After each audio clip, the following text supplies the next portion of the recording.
Siemanko moi drodzy, w dzisiejszym odcinku porozmawiamy trochę o tym, jakie są aktualne ceny w Tajlandii, a w sumie to najbardziej na Phuket, ale też powiem o innych regionach w 2025 roku. Jak wiecie, co roku te ceny wzrastają, także trzeba robić takie aktualizacje i właśnie o tym Wam powiemy. Powiemy Wam, ile kosztuje wynajęcie mieszkania, ile także kosztuje kupno, jakie są ceny w sklepach, jakie są ceny w restauracjach, ile kosztują leżaki na plaży, jakie są hotele, ile kosztuje wynajęcie różnych Airbnb i tak dalej, i tak dalej, i tak dalej. Wszystkie ważne informacje, takie, które po prostu przydadzą Wam się przy przyjeździe na wakacje lub po prostu, jeżeli będziecie chcieli tutaj zamieszkać parę miesięcy lub trochę dłużej. Także oglądajcie ten odcinek. Dobra, od razu na samym początku trzeba powiedzieć o tym, że mieszkam tutaj już od 7 lat, od 14 lat przylatuję na Phuket. Musicie o tym wiedzieć, że jeśli chcecie tutaj przyjechać na trochę dłużej lub na bardziej ekskluzywne wakacje, to Phuket jest zdecydowanie najdroższą wyspą. Oczywiście jak chcecie jakiś super hotel albo coś na Koh Lipę, może być jeszcze drożej, no bo Koh Lipa jest najładniejszą wyspą w całej Tajlandii. Ale tutaj w tym odcinku powiem Wam raczej o wszystkich opcjach, takich nawet jak ktoś chce tu zamieszkać, chce zostać na dłużej albo przyjechać na wakacje, to ceny będą ogólne po prostu. Na innych wyspach oczywiście może być taniej, dużo taniej, bo są też takie, które są naprawdę bardzo tanie i są dalej takimi tajskimi wyspami z tajskimi cenami. No ale niestety na Phuket, jeśli nie wiecie gdzie jeść, nie wiecie gdzie kupować i nie wiecie jakie ceny powinny być i ktoś Was na przykład może troszkę przekręcić, to zapłacicie bardzo dużo pieniędzy. Ale podkreślę jeszcze jedno. Tu bardzo dużo pieniędzy to i tak jest mniej niż jakbyście to płacili w Polsce w miejscowościach nad morzem gdzieś, w Zakopanem lub w Warszawie. Tajlandia jest dalej tańsza od Polski. Z racji tego, że jesteśmy akurat na plaży teraz, cena 2 leżaków, parasola 200 tajskich batów. Co do cen na plaży, no to jest też, no to jest w sumie trochę logiczne, że na plaży zawsze jest drożej, niż jakbyście po prostu jedli w jakimś miejscu, w jakiejś restauracji, gdzieś trochę dalej, w jakiejś bocznej uliczce. Ale na przykład na Kamala, tutaj już za plażą, tutaj w tych takich restauracjach, macie w miarę takie tajskie ceny, takie w miarę normalne. Tutaj, jak już pójdziecie wzdłuż, bardzo, bardzo drogo. Przed chwilą byliśmy w jednej restauracji, zobaczyć na ceny i jak na przykład tutaj z boku możecie zjeść pad thaja lub coś innego takiego tajskiego za 100 batów, czyli za 11 zł, tam kosztowało już na przykład 450. To wyobraźcie sobie, jaka to jest kolosalna różnica, a wystarczy przejść 30 metrów albo 20. Dobra, może zacznijmy po kolei. Z Polski lub skądś indziej chcecie sobie przylecieć do Tajlandii, jakie powinny być mniej więcej ceny biletów? To oczywiście od grudnia do marca, kwietnia, chociaż kwietnia już nie, ale do końca marca ceny biletów są najwyższe. Wtedy, jeśli ktoś planuje przyjechać na 2 tygodnie, polecam Wam poszukać w biurach podróży na przykład, czy akurat nie mają wolnych czarterów. Wtedy przylatujecie, wiecie, bezpośrednio na przykład na Phuket od razu, cena jest trochę tańsza.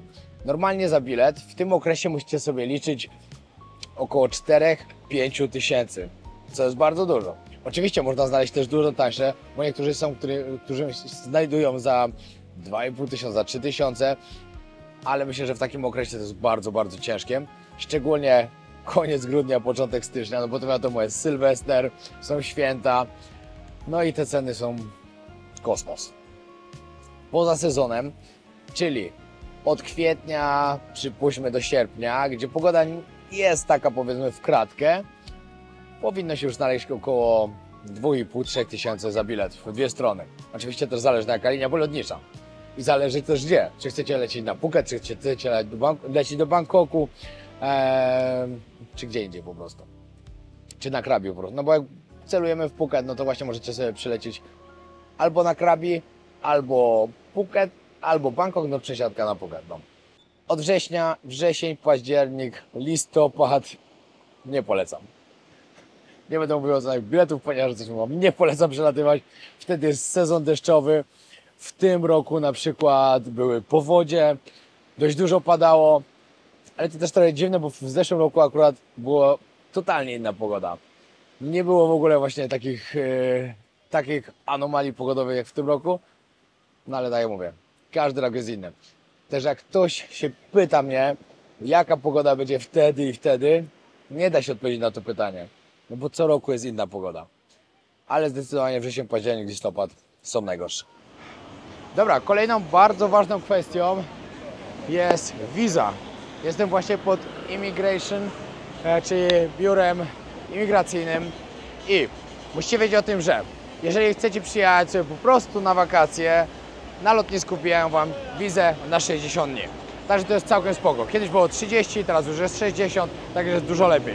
Dodatkowo, właśnie w takim biurze imigracyjnym, tutaj w Phuket Town lub w Blue Tree na Bangtao i może jeszcze gdzieś jest, a nie wiem na razie o tych trzech, możecie sobie przedłużyć taką wizę o kolejne 30 dni, płacąc 1900 tajskich batów. Oczywiście jest jeszcze dużo więcej opcji dla osób, które chciałyby tutaj zamieszkać, ale jeżeli planujecie parę tylko miesięcy, wystarczy takie coś, później wylatujecie sobie na przykład na jeden dzień gdziekolwiek z Tajlandii, obojętnie gdzie do kraju, gdzieś na obrzeżu, wracacie, znowu dostajecie 30 dni, znowu 60 i o 30 dni możecie przedłużyć, tylko pamiętajcie, że nie można tego robić w kółko, ze względu na to, że w końcu Was do tej Tajlandii nie wpuszczą.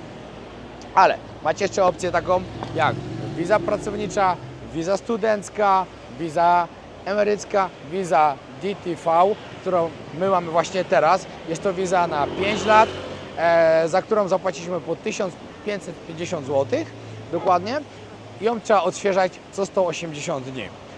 Ale możecie też, bo to jest wiza dla nomadów komputerowych, a jest także dla zawodników Muay Thai i kto tam jeszcze w to wchodzi? No, i ktoś tam jeszcze w to wchodzi. Także można też załatwić to na miejscu, po prostu płacić jednokrotnie więcej i też to można załatwić, ale mamy to dokładnie wszystkie te wizy opisane w naszym e-booku Nasza Tajlandia, którego znajdziecie na stronie www.notolecę.com i tam możecie zobaczyć to, a także znajdziecie dużo więcej fajnych informacji. Dobra, teraz kolejna opcja, którą musicie wiedzieć, czyli gdzie najlepiej robić sobie zakupy.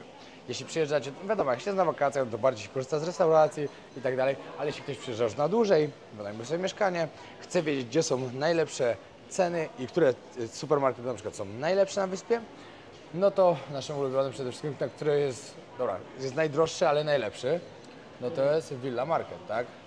I tam można kupić praktycznie dużo takich rzeczy. Ja nie wiem, czy ja nie wolę Topsa. Ten Tops na Kamala jest naprawdę świetnie zaopatrzony. Ale w Topsie nie kupisz chleba takiego dobrego. Tak, ale ja i tak najczęściej robię zakupy w Bixi, bo jest najtaniej. No Bixi jest zdecydowanie największe. Wiecie, Zaraz my pokażę te Wam ceny. europejskie rzeczy po prostu przywieźliśmy sobie z Polski teraz. Tak, no Villa Market i Tops to są takie bardziej europejskie, tam naprawdę znajdziecie wszystko. To takie światowe można powiedzieć, bo to... Ale Bixi tutaj szczególnie na Patong, te duże Bixi, to jest naprawdę świetnie zaopatrzone i też jest dużo fajnych produktów. Tak, tutaj jest takie, no jeszcze jest w centralu, to drugie takie wielkie. Aha, takie oddzielne? Jest, tak, taki wielki. No to do Bixi na przykład możecie zrobić takie duże zakupy, jakie sobie chcecie zrobić do domu. Jeśli chcecie takie światowe produkty, no tak wam mówimy Villa Market lub Tops. A jeśli po prostu chcecie na szybko gdzieś wyskoczyć, coś kupić, no to po prostu wbijacie do 7-Eleven, który jest praktycznie otwarty cały czas i możecie tam kupić dużo fajnych rzeczy. Ale w 7-Eleven nie można płacić kartą do 200 batów, więc jeżeli chcecie zrobić jakieś takie malutkie zakupy i nie macie gotówki, to wtedy wybierajcie Bixi albo Lotus albo Tops. Tak, ale jeszcze właśnie co do płacenia kartą, to wiem, że mówiłem o tym odcinku z Bangkoku, ale może nie każdy widział, nie każdy ogląda każdy odcinek, także musicie wiedzieć o tym, że wypłata w bankomacie zawsze kosztuje 220 tajskich batów. Ile byście nie wypłacali, czy wypłacacie 1000 batów, czy 10 tysięcy, czy 20, zawsze kosztuje tyle samo. Jeżeli przywozicie sobie tutaj pieniądze, warto mieć dolary, funty lub euro po prostu, żeby wymienić, bo to są takie najpopularniejsze waluty. Czy przywozić baty z Polski, czy tutaj wymieniać? Nie, ja myślę, że i tak najbardziej korzystny jest Revolut albo coś tego typu, tak, żeby wymienić po prostu za jednym razem tak. Przewalutować, a nie z złotówek na jakąś inną walutę tak. i później znowu na baty. I później wymieniać i po prostu wyciągać później z bankomatu tak. na przykład po 20-30 tysięcy na raz i Wtedy jest w miarę dobrze. A najlepiej to kupić sobie mieszkanie albo dom i wtedy mieć tajskie konto i wtedy możecie wypłacać z bankomatu za darmo. I płacicie skanem i to jest Dokładnie. najlepsze. Dobra, wbijamy do Big C, pokażę Wam przykładowe ceny różnych jakichś produktów, które po prostu się kupuje na co dzień. Dobra, wchodzimy do Big C, czyli do największego supermarketu po prostu jaki jest na wyspie. Chociaż Tesco też są duże, ale chyba nie tak duże jak Big C. No, Big C są chyba zdecydowanie największe. I tu są lepsze produkty. Popatrzcie, pokażę Wam przykładowe produkty. Żebyście wiedzieli od razu 100 tajskich batów, mniej więcej teraz wychodzi 12 zł. To będziecie mieli jakieś porównania. Pasta 150, dwie pasty tutaj w sumie 170. Ale można dużo taniej, bo tutaj są też te takie w ogóle bardzo popularne, tutaj są wybielające pasty. Tak. Jak ktoś chce sobie kupić, to tu są takie wybielające pasty, bo w Europie one są zakazane. Tak samo są w Stanach można też takie pasty kupić. No. I one naprawdę tu wybielają. O, proszę Żeby nie bardzo, było. można zobaczyć. Dobra, to jest... To nie całkiem w to wierzę, ale nie tak będzie. Chodź tam są fajniejsze produkty. Choćby na produkty spożywcze przede wszystkim. właśnie. No bo to każdego najbardziej powinno interesować. Tutaj możecie zobaczyć przykładowo papier toaletowy około 11 zł. Wody, dobra, no to te wody akurat są najdroższe ze wszystkich, no bo Evian to wiadomo jest turbo droga. Fura też jest w miarę droga, bo można też kupić dużo taniej. To wychodzi niecałe 2 zł, ale można kupić jeszcze taniej. Tutaj macie czekajcie, kawy. Nie wiem, kto jaką lubi, ale ja Wam polecam kupować sobie kawę w 7-Eleven albo iść do Amazona. W 7-Eleven po 2-3 zł kupujecie czarną kawę. Za 5 zł kupujecie dużą kawę. W Amazonie, gdzie jest przepyszna czarna kawa, no to kupujecie ją za 5 zł. Ten kubek. Ale bardzo, bardzo warto, bo jest naprawdę pyszna. O, Nutella jest kosmicznie droga. 50 zł za słoik. Ale tak wszystko jest. Wszystkie te importowane rzeczy są takie drogie. No. Masło orzechowe 24 zł. Żeby nie było. Tajskie produkty kupicie tanio. Te, które już jednak muszą przyjechać, to już są naprawdę drogie. O, tutaj macie wodę właśnie, które Wam polecam. Albo kupujcie sobie Nestle Pure Life, albo gdzie jest ta, której my Minerę, pijemy cały czas, ale- Minerę. A nie ma jej tutaj. No, ale no, to już widzicie przykładowa cena butelki, no niecałe 2 zł. Tutaj nawet jeszcze taniej. A tu Chang. Ale z Changa to Wam polecam co innego. Coś, co Was może zaskoczyć, ale w Tajlandii jest bardzo drogie. Są to jabłka. Gdzie w Polsce są bardzo tanie, wiadomo, w Polsce są pyszne jabłka. Tutaj za 4 jabłuszka trzeba dać 12 zł. Czyli jedno jabłko 3 zeta wychodzi.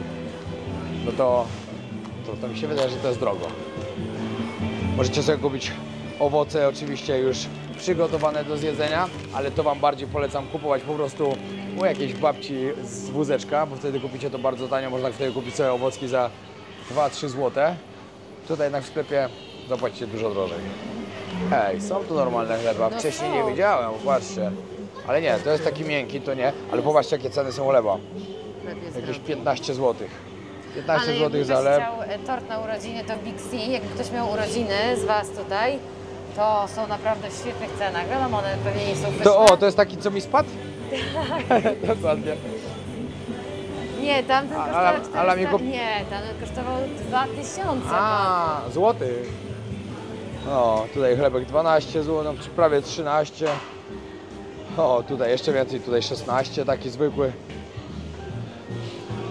Bagietka gdzieś 7-8 zł. No, ale szynka i ser też są bardzo drogie Tak. w Tajlandii, więc my sobie to przywozimy z Polski. Tak, bo dlatego lepiej z Polski sobie tu przywieźć. O, pokażę Wam tutaj przykładowe ceny szynki. Wiesz, ta jakość na pewno jest To jest dobra, bo to jest dobra firma, bo to nie, ta niemiecka Tak? jest bardzo dobra, ja ją jadłem. Ale popatrzcie, macie 3 plasterki szynki za prawie 20 zł. 3 plasterki, wyobrażacie sobie? Tutaj macie raz, dwa, trzy, cztery, 5, ale takich cieniutków plasterków 24 zł. Cieniutków, plasterków. Plasterków. Cieniutków. Cieniutków plasterków. No takie są ceny. Są tu też kiełbaski niemieckie. O, patrzcie. O nie, no to jest hit. Patrz to. 8 kiełbasek, 80 zł. No, Także no nic dziwnego, że my sobie to przywozimy z No. Polski. A i powiem wam, że ceny kiełbasek to mnie rozwaliły, bo nawet nie wiedziałem, że są tak drogie. Tutaj też 75 zł. Dlatego jak ktoś planuje tu zostać sobie dłużej, pół walizki zarezerwujcie sobie na przywiezienie produktów, takich jak szynka, ser, parówki, kabanosy. My tak robimy zawsze. Super to działa, później do zamrażarki i jest na parę miesięcy jedzenia. Jak ktoś naprawdę chce bardzo budżetowo zrobić, to słuchajcie, tutaj można zjeść danie za 2 zł. No 3, ale co to jest? To jest sam makaron z Wiesz tym. co, ale ogólnie na przykład jak kiedyś, jak mieszkałam na początku w Tajlandii i jadłam na przykład fried rice'a, to on naprawdę nie był zły, serio. No. Naprawdę nie był zły. A giozy, czekaj, tutaj są, nie wiem gdzie, dobra, tu Nie ma, są, no. są naprawdę spoko. To też jest bardzo spoko. Te giozy wychodzą ile? 4 zł, że No, koło. jak ktoś chce naprawdę bardzo tanio, to Taki może. posiłek wychodzi 45 batów, A tego jakieś kurczaka? 6 zł. Ale powiem wam tak, jak macie kupić sobie taki posiłek tutaj za 50-60 batów, to idźcie sobie na street food Świeży, i tak. świeże wam pani zrobi tajski street food w miejscu, które nie wygląda dobrze, ale na pewno jest smaczne. Zjecie za tyle samo, świeżutko Aczkolwiek- zrobione. Ale tu jest 20 batów, 2,50 makaron. Ale kurczak jest naprawdę świetny. Kosztuje 119 batów i jest po prostu cały kurczak tyle kosztuje i my często go kupujemy. Jest 119, naprawdę... 14 zł macie. Możecie sobie kupić ryż na przykład za złotówkę, paczka takiego gotowego. Wiadomo, nie każdemu się chce gotować, może kupić od razu gotowe, ale tak wam mówię, lepiej iść do babci ze straganu sobie wziąć świeżutkie. To jest też tutaj coś, co ma kosmiczne ceny. Popatrzcie. 65 zł za taki kawałek.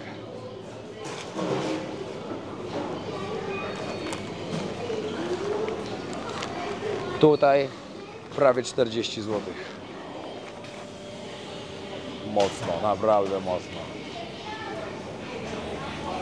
Sushi, parę kawałków, 24 zł. O, ale to jest pyszne. To wam polecam, ale to wam polecam kupić sobie na night markecie. Do tego bierzecie sobie glony i ryż. Robicie sami sobie takie sushi. Przepyszne. Serio. Ale na markecie to kupicie za 1/3 cenę. Warzywka jakieś. To też, jak jesteście troszkę dłużej, też polecam jechać sobie na jakiś markecik i na markeciku kupować, bo kupicie na pewno taniej niż tu. No chyba, że chcecie, no to tak. Ale tak samo, jeżeli chcecie kupić więcej takich tych, to polecam Makro. W Makro znajdziecie Ale dużo. Przerażające jest to, że wszystko jest pakowane Folii. w ten plastik. Nie? No. O, ceny serów, to was też na pewno zaskoczy. Ceny serów to były po prostu takie, że ja też zawsze musiałem przychodzić z Polski. Patrzcie to. 4 plasterki sera, prawie 40 zł. 35, no bo nie, teraz już po 1,2, czyli 37. No macie praktycznie 10 zł za plasterek sera. No szok po prostu. O, tutaj jest trochę tańszy. Za 17 zł. Ale nie wiadomo co to jest. Szok. No, ser to jest tutaj naprawdę wysoka półka. Dobra, jeszcze ceny mięsa w sklepie. No mięso akurat ma w miarę ok ceny. Jakbyście chcieli jakiegoś steka albo coś, no to w sklepie zapłacicie około 30 zł. Idziecie do restauracji dobrej, zapłacicie tylko 100 zł. Także nie ma źle, naprawdę. Co tu jeszcze jest ciekawego, co muszę kurczaka gdzieś chcę znaleźć. Tutaj jakieś mięso mielone. Za kilogram zapłacicie 13 zł, także myślę, że to jest naprawdę spoko cena. Ale kurczak Gdzie jest jest- dużo tańszy. Właśnie gdzie jest kurczak? Chcę zobaczyć gdzie jest Tutaj kurczak. O, 70 za kilogram. 70 za czyli kilo. Niecałe 8 zł. niecałe 8 zł za kilo piersi z kurczaka. To jest naprawdę bardzo dobra cena. To samo łódka z kurczaka, skrzydełka no już trochę droższe. Nie wiem dlaczego, ale są droższe. No ale widzicie, no łódka i piersi z kurczaka naprawdę bardzo dobra cena. Jak wyjechałem gdzieś do Tajlandii, naprawdę nie miałem pieniędzy. Byłem spłukany totalnie. Musiałem przeżyć za parę groszy dziennie, żeby mi tylko wystarczyło, żebym jak najdłużej mógł zostać w Tajlandii, bo miałem marzenia. Chciałem tutaj jak najdłużej zostać, chciałem tu żyć, a nie miałem hajsu. I pomyślcie to, kupowałem worek 10-kilowy ryżu, kupowałem codziennie 2 piersi z kurczaka. Wychodziło mnie to naprawdę grosze. Ryż nie kosztował prawie nic. 2 piersi z kurczaka kosztowały mnie około 3 zł, 3,50 jakoś tak. Do tego miałem z Polski przywiezione jakieś takie sosy, takie wiecie, pomysł na. I codziennie robiłem na przykład, wiecie, rano śniadanie jakieś, płatki owsiane, 2 obiady co robiłem z tych 2 piersi z kurczaka i na kolację coś tam jeszcze zjadałem. I dzienne żywienie mi wynosiło nawet niecałe 10 zł dziennie. Także dało się tanio przeżyć, naprawdę się dało, jeśli się tylko chciało, to się dało.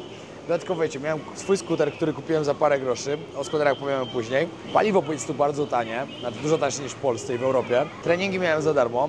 Mieszkanie płaciłem wtedy na tamten okres 1200 zł chyba za wynajem. Ja potrafiłem ze wszystkimi kosztami, co potrzebowałem, przeżyć za 2500 zł cały miesiąc w pięknej Tajlandii.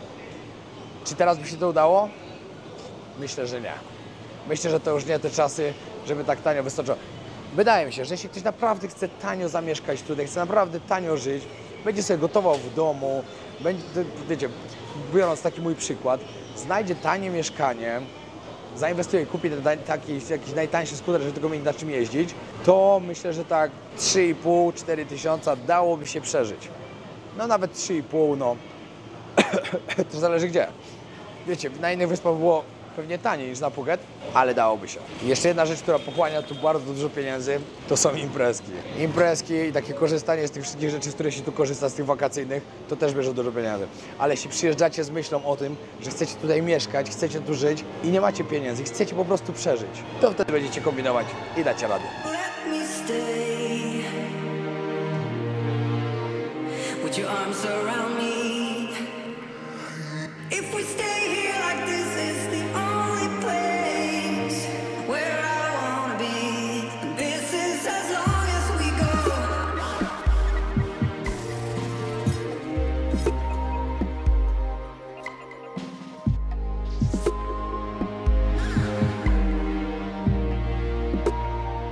This is as long as we go. Wtedy jak się wyprowadziłem, nie miałem też siana, to jest kolejna rzecz, którą kupowałem masowo.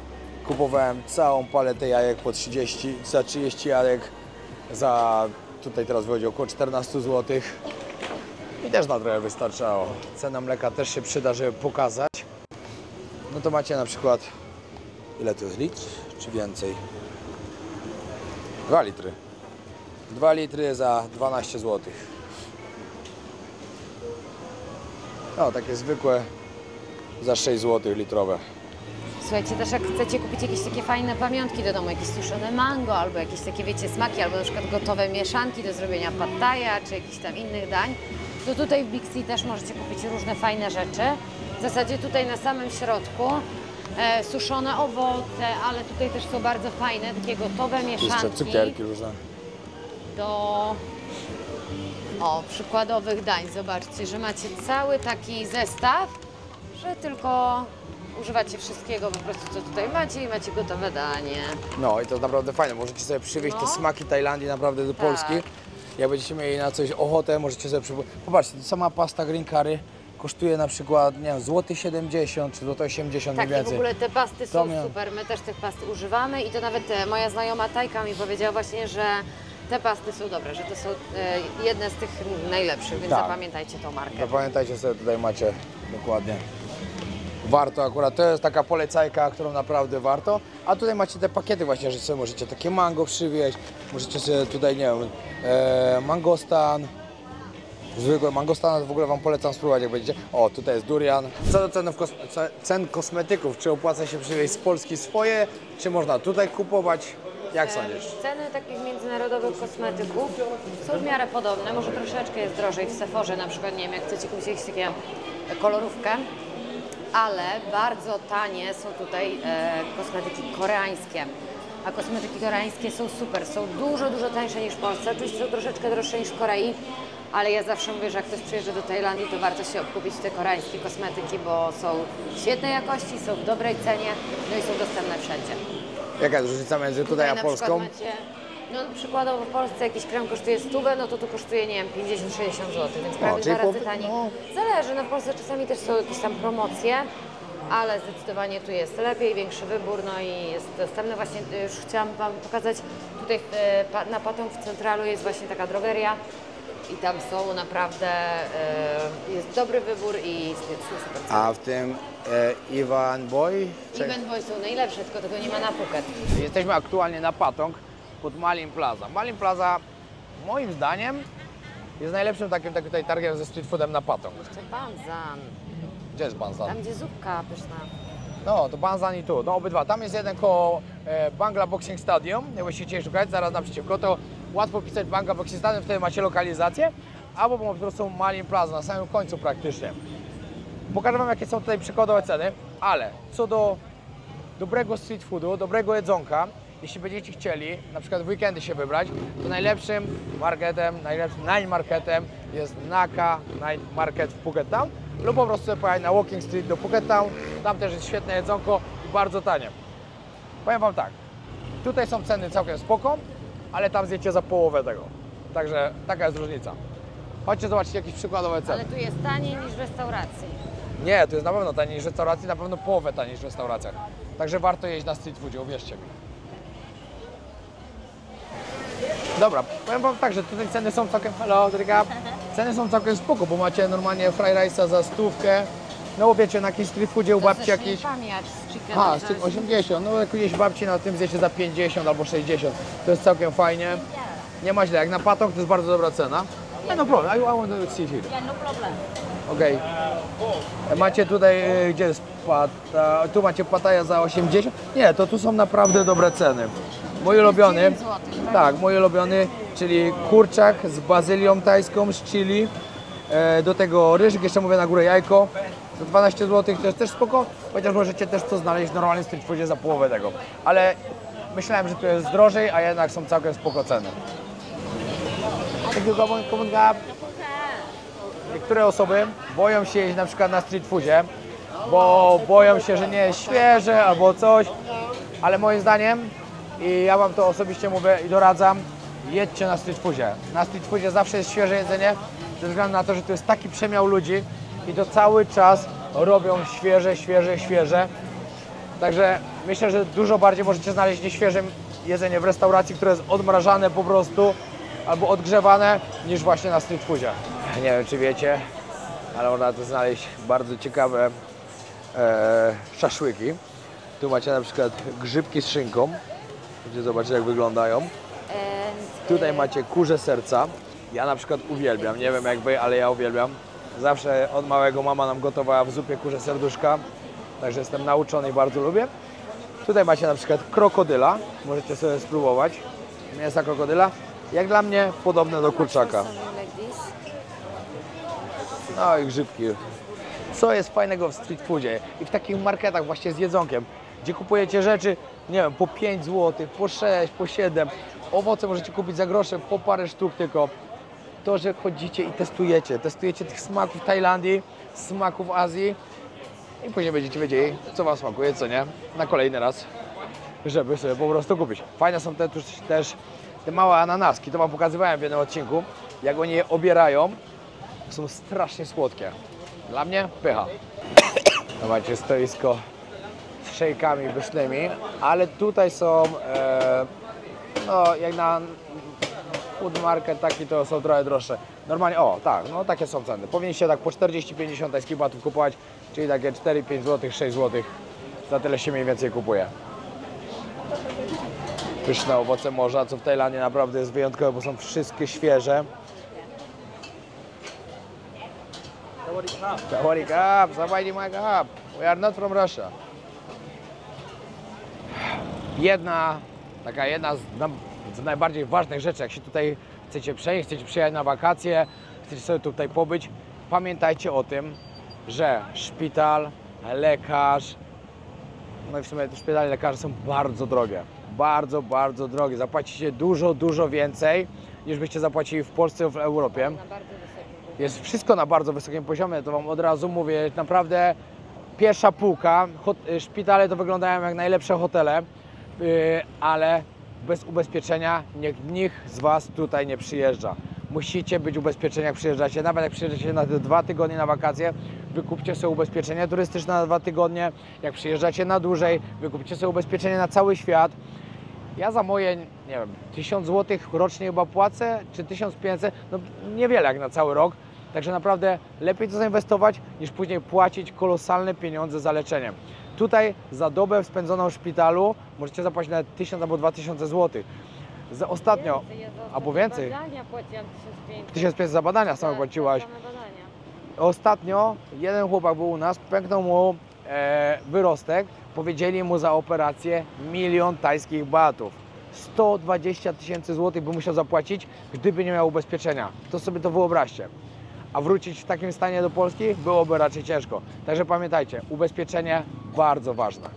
Dobra, teraz pokażę Wam, jakie są przykładowe ceny wycieczek, a co ciekawego na przykład my Wam możemy zaproponować. Ze względu na to, że mówiłem Wam, że zajmujemy się tutaj pomocą w załatwianiu różnych wyjazdów na Pipi i tak dalej.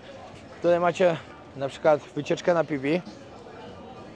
No i cena prawie 4000 bahtów A wy macie? za 2100, czyli praktycznie połowa tego. James Bond Island. Tak, cena 3600. My mamy chyba 1900 albo 2000. Czyli też dużo taniej. Także jeśli ktoś z Was będzie się zastanawiał, naprawdę odezwijcie się na Instagramie do nas, na Polacy na Phuket. To Wam naprawdę damy fajne ceny. Dodatkowo nam tam zawsze jeszcze parę groszy wpada, bo współpracujemy z Tajskim Biurem Podróży już od wielu lat. Także wszystko jest zawsze legitnie. Właśnie powiedz o tym, że to jest przede wszystkim Nie, to jest sprawdzone. sprawdzone, to jest pewne na 100%. My się z tą panią, z którą Dobrej współpracujemy, znamy 14 lat. My ją znamy tu od naszego pierwszego przyjazdu na Phuket. Od chyba 7 lat, odkąd się wyprowadziłem. Robimy z nią tutaj interesy, pomagamy w tym. No także jak chcecie po prostu dużo zaoszczędzić, lepiej się odezwijcie do nas. Kolejną ważną rzeczą jest masaż. Jak wiecie, tajski masaż w Tajlandii jest bardzo znany, w ogóle jest znany na całym świecie. Ale jeśli pójdziecie do miejsca, gdzie nie będzie Was masowała pani, która zna się na masażu, to po prostu Wam zrobi krzywdę. I już nieraz tak miałem i moi koledzy też tak mieli i wiele osób tak miało. Także pamiętajcie, żeby wybierać te salony masażu, które wyglądają naprawdę legitnie, że panie są normalnie ubrane w strojach, ponieważ na przykład na takim patong możecie trafić na salon masażu, w którym po prostu paniom zależy bardziej na tym, żeby był ten happy end. Bo wtedy zarabiają większe pieniądze i te panie nie potrafią masować. Ja osobiście najbardziej uwielbiam masaż stópek. Na taki sobie idziecie, elegancko sobie leżycie. Tak samo fajny jest oil masaż, sportowy masaż. Ceny masażu na patong znajdziecie mniej więcej od 300, ale te 300 Wam nie polecam. 400 bahtów, 500 bahtów, gdzieś mniej więcej tyle za godzinę trzeba zapłacić. Są też miejsca, gdzie znajdziecie taniej, a pamiętam nawet, jak były te złe czasy, które były, to u nas na Czalu, na przykład tak gdzie mieszkałem, to robili nawet za 100 bahtów za godzinę. Masakra, ale wtedy po prostu ludzie nie mieli pracy i chcieli znaleźć cokolwiek. Ale mniej więcej zapłacić 35, 45 zł do 50 to jest bardzo normalna cena.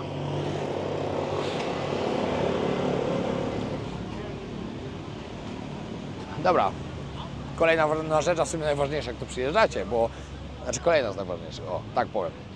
Czyli gdzie się zatrzymać, ile mniej więcej kosztuje hotel, jakie są ceny i czy wybrać sobie hotel, czy może Airbnb, po prostu, żeby mieszkanie sobie jakieś wynająć. To powiem szczerze tak, nigdy nie wpadajcie na pomysł, że przyjechać na wakacje all inclusive do Tajlandii. Bo to będzie wasz największy błąd, ponieważ tutaj jedzenie na mieście to jest tak wielka przyjemność, próbowanie tego street foodu, że po prostu bez sensu brać all inclusive. Dodatkowo, jeśli macie do wyboru wziąć sobie na przykład hotel za $100, który macie tylko pokoik, a możecie wziąć sobie jakieś dobre Airbnb, gdzie macie mieszkanie całe, to moim zdaniem też fajnie sobie wziąć Airbnb, a dobrze się składa, bo akurat takie mam do wynajęcia. Ale dopiero od marca, bo mam cały czas zajęte teraz. Ale jak ktoś chce, to się odezwijcie. Na Kamala Beach, bardzo fajny obiekt Citygate.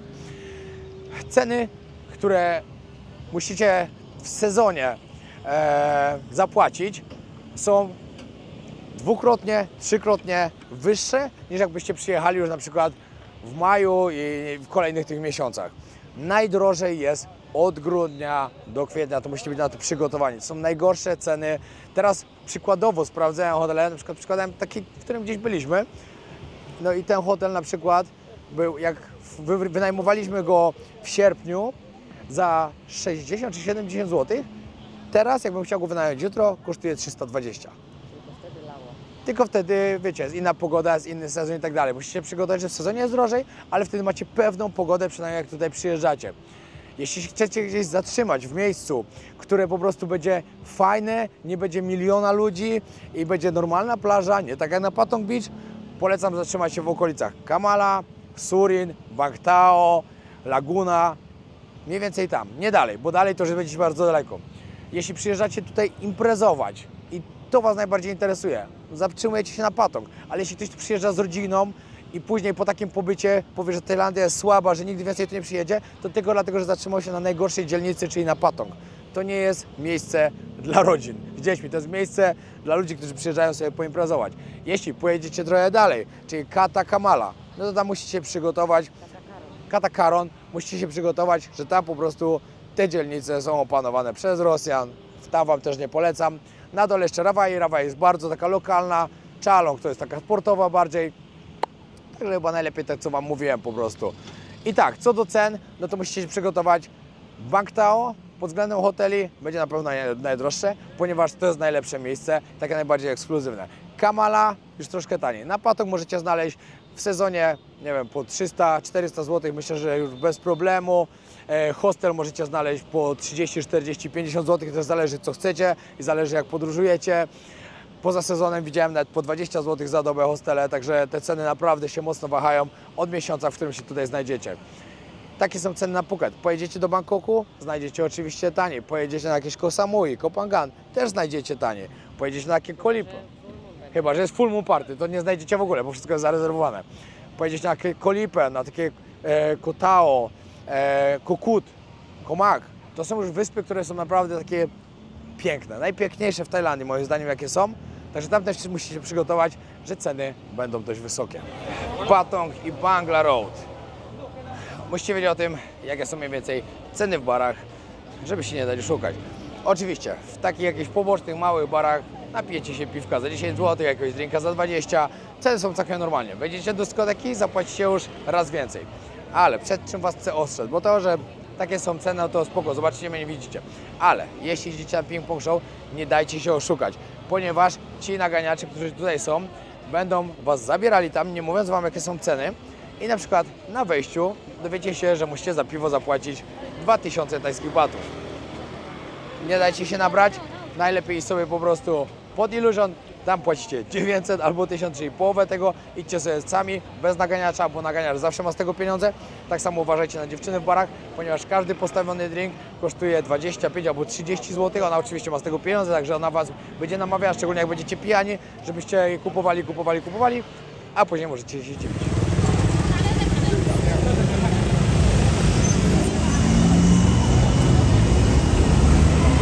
Kolejna rzecz, czyli pralnia.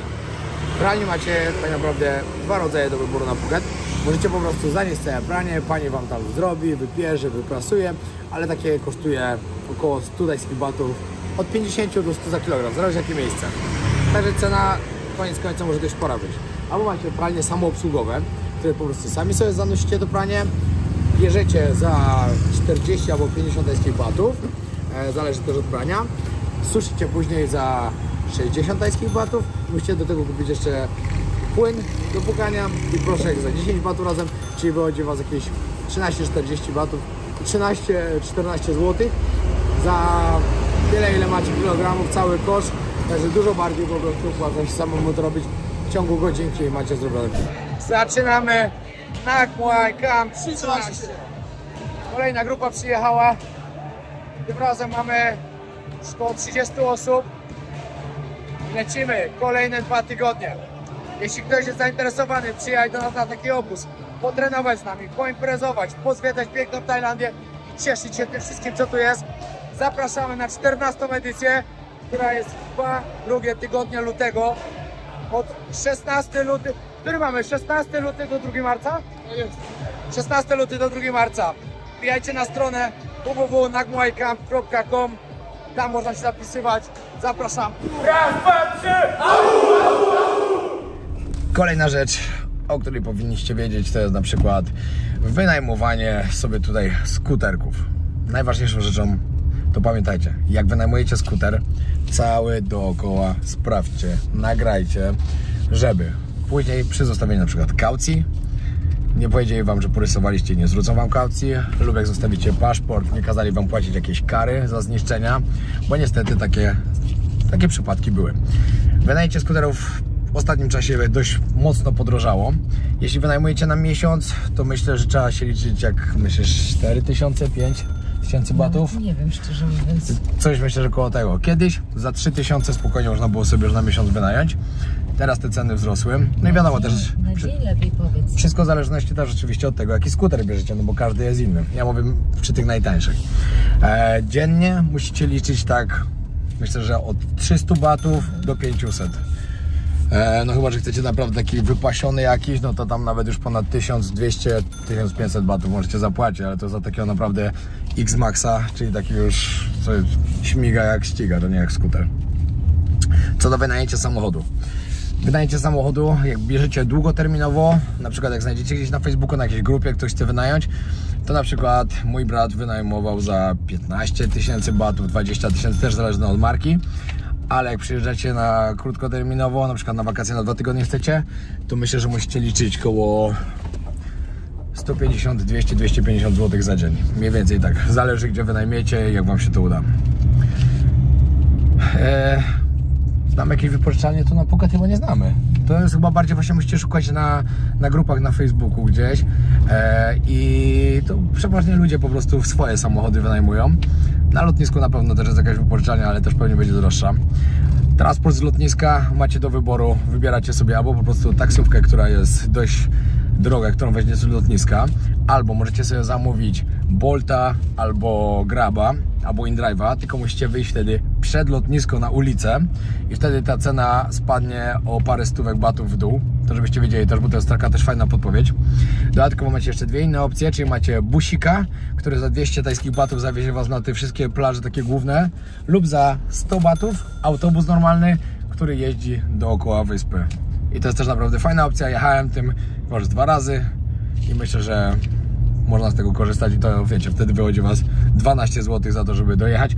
I on jedzie też przez wszystkie główne plaże. On praktycznie robi kółko dookoła wyspy, także też polecam. Jak na samym tutaj chcecie korzystać z taksówek, najtańsze są InDrive, później Bolt czy Grab.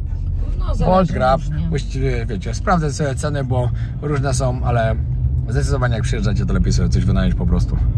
I to będzie najlepsze rozwiązanie. No i myślę, że w tym odcinku przekazałem wam naprawdę wiele cennych informacji, które powinny wam pomóc chociaż minimalnie zaplanować sobie budżet, jak będziecie chcieli tutaj przyjechać, jak będziecie chcieli coś wynająć. Jeszcze sobie przypomniałem o jednej rzeczy, bo jeśli chcecie wynająć mieszkanie też, wiadomo, na Bookingu albo na Agodzie nie ma co szukać. Agoda i Booking to wiadomo, do hoteli najlepsze, no to na wakacje ok.